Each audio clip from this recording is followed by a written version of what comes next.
Once upon a time, in a land filled with wonder and magic, there lived a small, shiny creature named Magneto. Magneto was not like the other creatures in the land. He had the power to attract and repel metal objects. One day, Magneto noticed a beautiful, shimmering treasure hidden high up in a tree.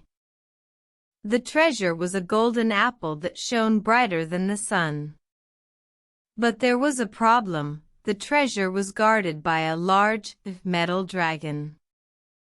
Magneto was worried, but he didn't give up. He thought hard and came up with a plan.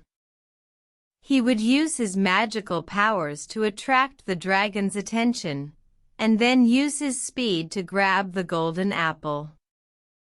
With a deep breath, Magneto began.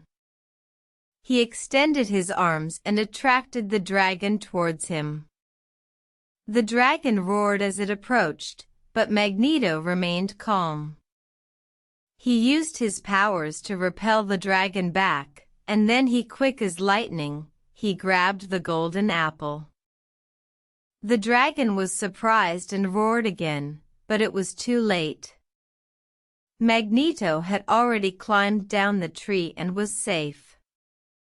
He held the golden apple high, proud of his achievement. The other creatures in the land cheered for Magneto. They admired his bravery and his cleverness.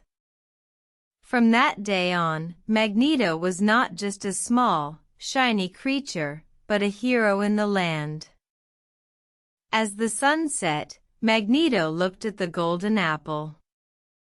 He knew it would bring joy to all the creatures, and he was happy to have helped.